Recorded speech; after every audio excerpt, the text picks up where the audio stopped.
Hello and welcome to the Eve Reader Podcast. My name is Zendane and this is episode 27, Intercession.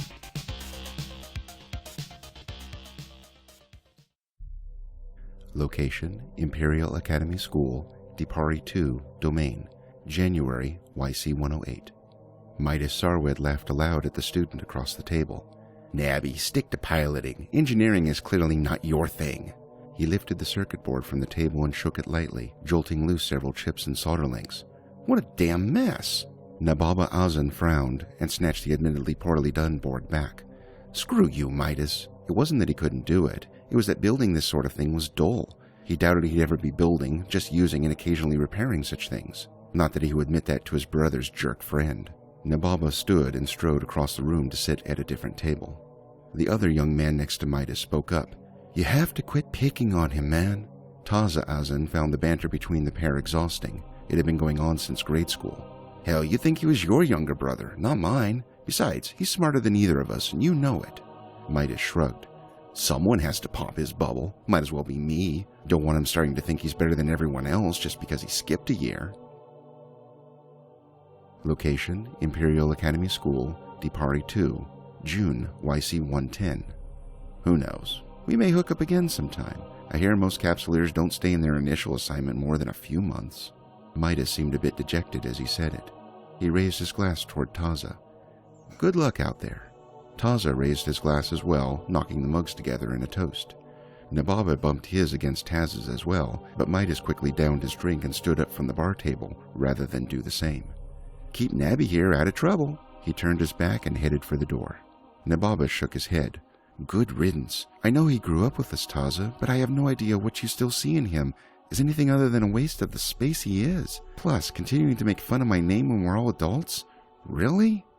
You've always let him get to you too easily. He's just always been there. It'll be weird without him, so I'll miss him. Come on, we have a convoy to be in. Location, Solar System T-TAC IP-ZB, Laredo Station, near Planet 8, March 10, YC 111. Nababa banked his Prophecy-class battlecruiser into a holding pattern around the station. While officially not part of the Amar Empire, Delve was effectively considered a territory. Since Empress Jamal Saram's return, she had exercised an almost proprietary approach to the region that had cradled her in exile, and in particular this system. Nababa opened the comm channel to the station. Ready to take over, Taza? In the 2 years they'd been here, Taza had risen through the ranks to become the lead Amar Navy commander on station. While not a high-ranking role in the grand scheme of the Empire, it made him a big fish in a small pond. Nababa wanted no part of station time and preferred to be in space. Nah, said Taza. You're doing fine out there. Any new orders? Bring it on, hang on a sec. Nababa altered course into a wider orbit, dropping back in the pattern. It wasn't long before Taza spoke again. His voice was uncharacteristically urgent. Planet 1, go now, go, go, go. Nababa was a good pilot, but a fully tanked Prophecy was not an agile creature. As he began to alter course, he already knew something was horribly wrong. The camera drones lost picture and started to white out, awash in excess light. Aura attempted to adjust, but at best it simply became a bit more blue. The comm channel crackled and popped with static. The ship leapt into warp. One of the problems with warp travel is that once the drive reaches critical velocity, it can't be undone. You are warping where you aimed, and there is no going back. There wasn't anything Nababa could do as the radiation alarm began to howl. From his console several AU away, Taza saw the disaster his brother was headed toward. The system's sun had suddenly thrown out a massive energy burst, and then a solar flare of simply impossible size. The blue coronal flare reached out to T-TAC IZ-PB-1, knocking the planet sideways in its orbit. The planet itself caught fire, boiling into molten plasma and ejecting large pieces of its surface crust into space from the impact. The Prophecy dropped out of warp only a few hundred kilometers from the jet of plasma at its full impact. Only the dual 1600mm armor plates prevented the ship from melting immediately upon dropping out of warp.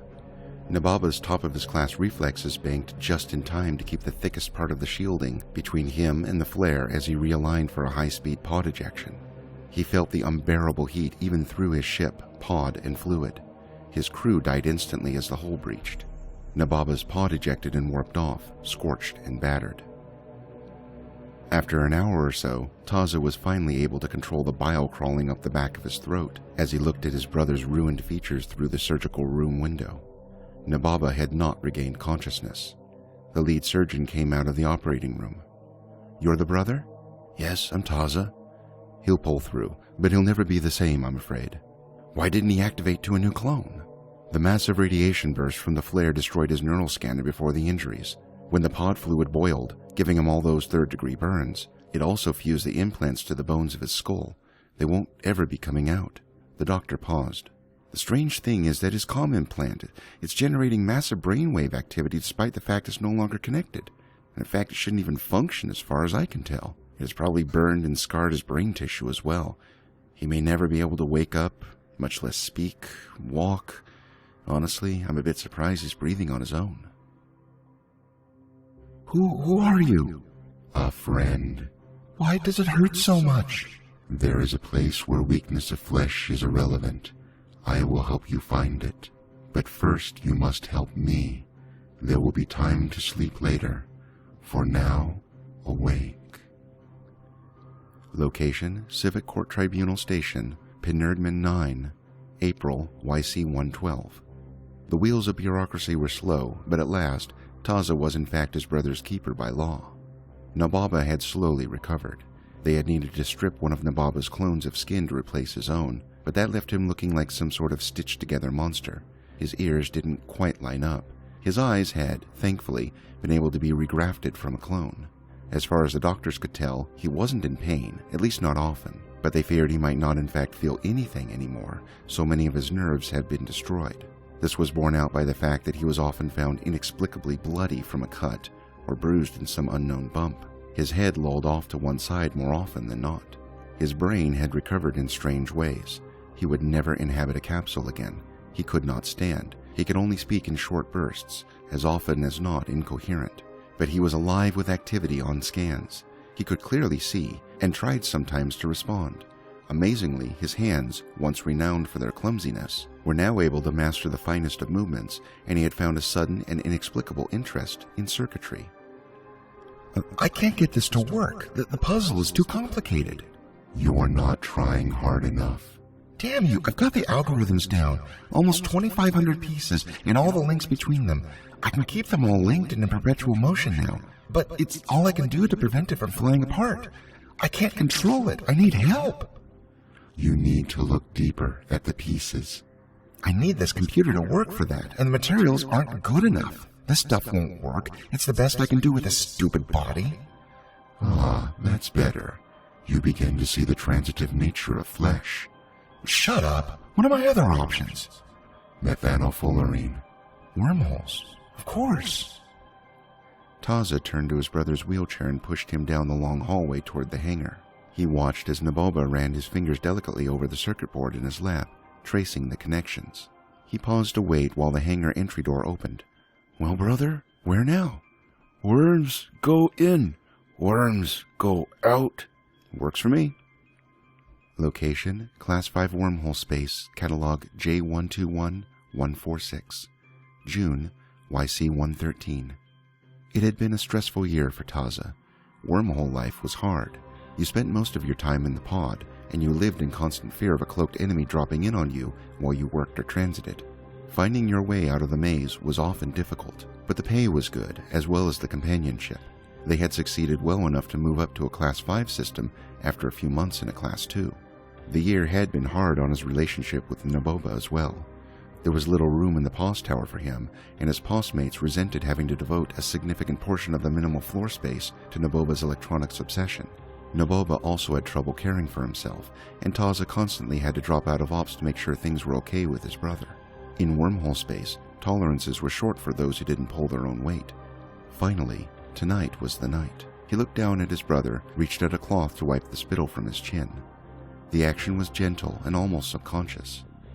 "Nababa, I've got to start bringing you with me," Taza sighed. "It will be more dangerous for you, but it will be worse for both of us if I don't. I've custom rigged an escape pod that'll be your seat for the trip." Nababa gave 2 thumbs up. The Loki just cloaked. I have Phobos, Proteus, Tengu, Damnation, Archon on scan. The scout's voice had the characteristic waver of comms transiting wormholes. We're ready on this side. When he calls point, I want our prophecy next. We want to escalate this. When the Phobos lands, we'll take our own hick and the rest of the DPS through. Guardians, hold until I call you, please. 10 ships, mostly Proteus-class strategic cruisers and Guardian-class logistics cruisers, sat on a slowly vibrating wormhole exit. Taza steered his Proteus in a tight orbit around the event horizon of the hole. Loki is decloaking. He's 20k off the hole. Point. The Prophecy-class battlecruiser jumped through. Secondary point. Webbed. He's going down. Slowly. Their Phobos has landed. Bubble up. DPS and hick jump, bubble up. They're landing. Call primaries. Get the Tengu first, all DPS on the Tengu. Archon, carrier on grid. Moros, on scan. Tackle that carrier. Guardians, jump, jump, jump. Taza felt good about their chances, so long as that Moros didn't join the party. I can feel them. I know. They are cowards. They seek simply to survive, as we all do. Can I do this? Try it. Gravity. Mass, actually. But yes. Everyone back on the hole, now. The directional scan had come flashing to life. 3 Moros-class dreadnoughts, 5 Loki-class strategic cruisers sure to be covered in webs, 5 more Tengu-class strategic cruisers all too likely to be ECM projectors. The second tick just jumped back to our side. The Moros dreadnoughts landed, and the targeting alarms came to life. Taza jumped through the hole. Oh, I'm going down. 50% armor. Came a call from the rear guard on the enemy side of the hole. Structured. Ah, fuck! Taza winced, knowing that the pilot typically carried a full set of very expensive slave implants, now molten slag in his floating corpse. The FC picked up seamlessly. Line out, burn, overheat, go, go, go. Push him. I could do that? You set the trap. Spring it. The enemy FC fumed. One damned Proteus to show for this, with all the firepower they had brought? No, not today. Lokis, jump. Moros, jump. Blap them and come back. This hasn't gone shrink yet. It will hold. The Lokis jumped, and it held. Then the Moros jumped. For some reason no one could explain, the hole collapsed. Taza laughed as he set down the dinner tray on his brother's wheelchair lap desk. Looks like you're a good luck charm after all. Never seen anything like it. What a massacre! With the Moros stranded, it and its Loki and Hick partners were soon overwhelmed with no escape or reinforcement available.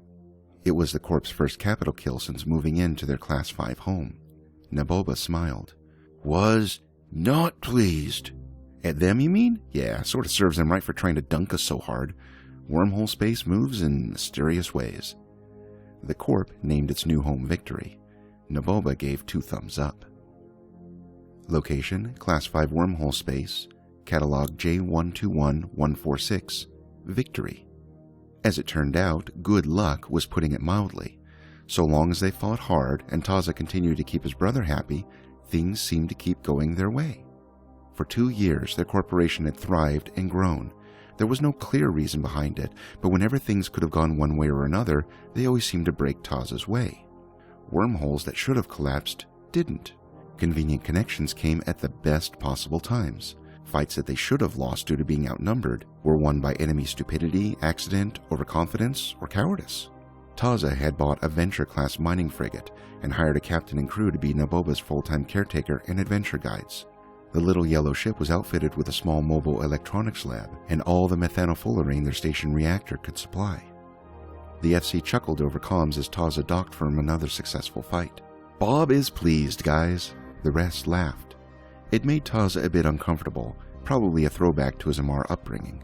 The wormholers had invented themselves a capricious god, who they called Bob due to not having any other name. Bob was in the roll of the dice, the flip of the coin, and the predictable yet entirely unpredictable nature of wormhole space. Bob loved an underdog, a brave fight, a call to action, but no one actually thought he was real, other than a handful of crazies who styled themselves Bob's Prophets. Taza walked across the docking bay and up the ramp into Naboba's Venture. His brother sat quietly in his wheelchair as always, head askew, hands moving carefully as his tools traced a delicate array of methanofullerene paths on the boards. He didn't know what Naboba was making, but he did know he'd never seen anything quite like it. Hopefully it would be something that would eventually be useful and set them both up for retirement.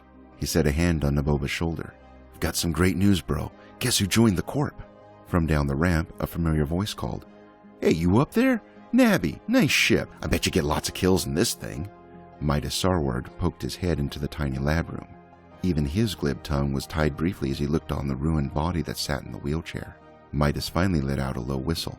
"Man, Nabby, you look like hell." Naboba raised his middle finger. "Not name." This brought a chuckle from Midas. Naboba continued to hold his finger up for a few beats too long. Okay. Midas looked around the room and shifted uncomfortably. "See you guys out in the hangar then." He turned and departed from the ship. "Don't look at me that way, Naboba. Midas is going to be a great asset to us. He's a veteran of the Sov Wars and he has great combat experience. It'll be good for all of us to fly together again." Location, Class 5 Wormhole Space, Catalog J121146, May, YC-115.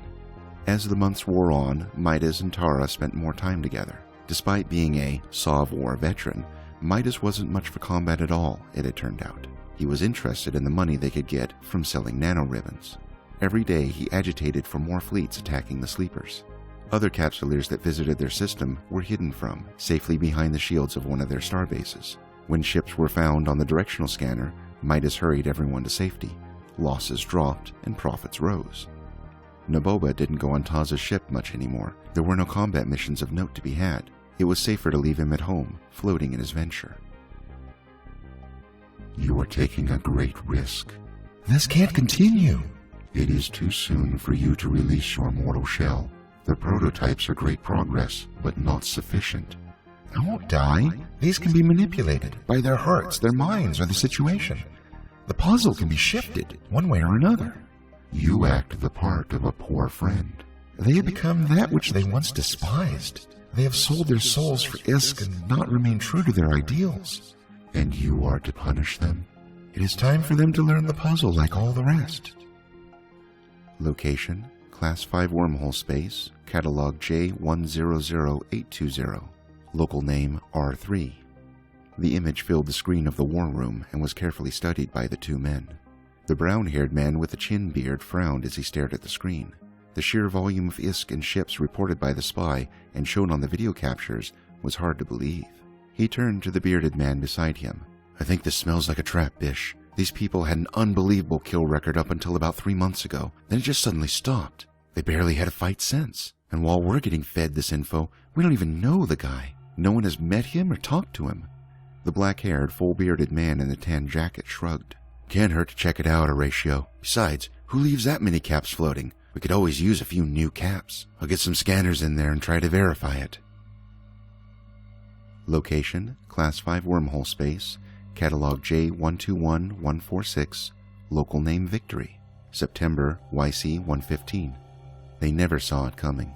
Wormhores had a particularly vicious trick they reserved for regular sight runners. Essentially, they powered down all of their systems and sat silently for days at a time, cruiser-sized holes of dark matter just beyond the outer edge of a system, until the moment when they simultaneously brought all their systems to life and immediately warped to their targets. One moment, Taza and Midas had a large fleet destroying sleepers in a sight. The next, they were surrounded by a horde of Loki and Proteus strategic cruisers, backed by Archon-class carriers and Moros-class dreadnoughts, bearing the insignia of a winged skull and a top hat. Taza's legion disintegrated around him, and he barely had a chance to feel relief that his brother was safely back at the Pos before his pod was obliterated and he reawoke in Amar. Most of the fleet suffered the same fate, pinned down by the invaders and torn apart by the sleepers. Midas was not so lucky that day. He left alive in his pod, but was warp disrupted continuously by a lone pilot in a Cheetah covert ops frigate. He called desperately for help, but none came. He got to listen on near-field comms as the dreadnoughts and a fleet of Tornado and Oracle-class battlecruisers disabled all but one of the starbases in the system. Only then did they return to his lonely collared pod and simultaneously unloaded massive amounts of ordnance into its tiny shell. The massive dreadnought shells left nothing of his corpse to retrieve. 2 days later, the starbases disintegrated in a hail of weapons fire, and the invaders left. The CEO was back relatively quickly, as was Taza. They didn't hear from Midas for some time. It seemed that whenever he came back in a wormhole, he either got attacked or collapsed in with no way out. Location, Class 5 Wormhole Space, Catalog J121146, Local name Victory, October YC-115. "We've lost our way, friends. The CEO stood in the war room of the rebuilt starbase, arms crossed over his chest. Midas Sarwet has left the Corp. We will not be attacking the sleepers tonight. Real or not, it's time to get back in Bob's good graces. Let's get out there and let's roll the hole. The farming fleet they found in the new static connection managed to get less than a third of its ships out. A wandering high-sec hull opened only a couple of jumps from Jita. It was a good night. As he celebrated with the other pilots, Taza missed his usual evening time to check on Naboba. It's done. Plug it in and try. Taza stumbled through the hangar and up the ramp into Naboba's ship. Immediately he sensed something amiss, but in his drunken state he didn't realize that what was confusing his brain was the empty wheelchair. Naboba inexplicably lay upon the lab table, circuit board across his belly, and wires tapped into his old, fused capsular implants. He looked peaceful, happy even. Taza checked for a pulse and found a strong one. Not wanting to unplug his brother from something he didn't understand, he sat in Naboba's chair to wait, and soon fell asleep.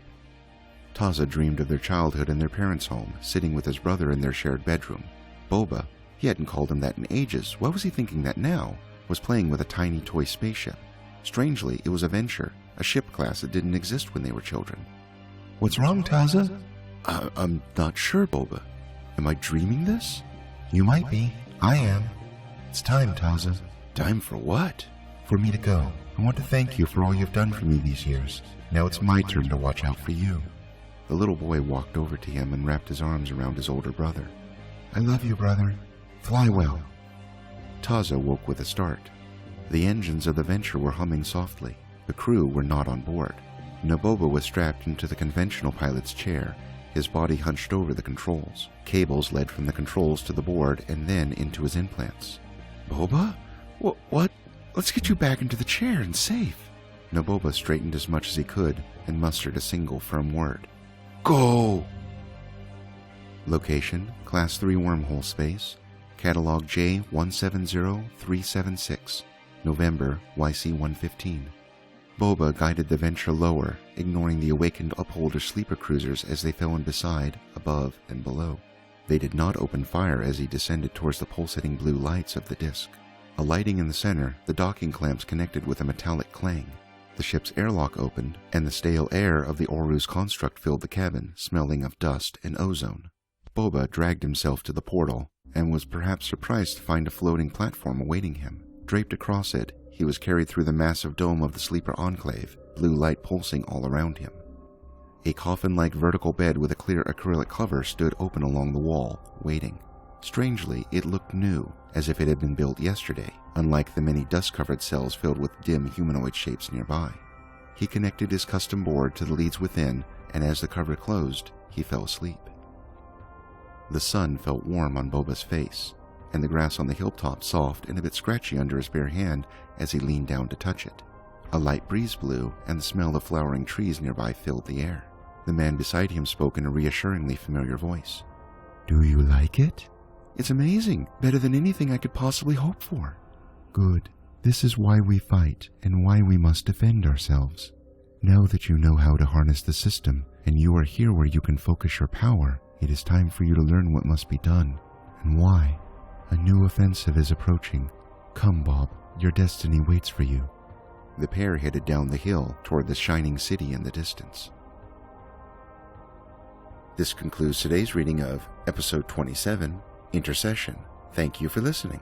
If you are interested in learning more about the rich history of the EVE universe, please visit the EVE Chronicles site at community.eveonline.com/background/POTW. Copyright information regarding the Chronicles in this podcast may be found at evereader.org/copyright.html. Additional voices for today's episode were provided by Aaron Hotchkiss, Callista Dalmore, Dose119, John Clark, Meitis, and Weasel421. Today's episode has been brought to you by Allotech Industries. For your ship-to-ship communication, Allotech Industries Primogen Fluid Routers provide the clearest communication possible for the discerning capsuleer. Was this your last fleet engagement? Okay, guys, in a pause. Align to your outbound gate. Get ready to jump. Did he say jump to the pause? Yeah, what? Oh, Roger. Okay, jumping carrier to the pause beacon. Ah, Hostiles! I need an exit signo now! Avoid costly mistakes and unnecessary clone activations. Insist only upon top-of-the-line Primogen fluid routers for your ship today.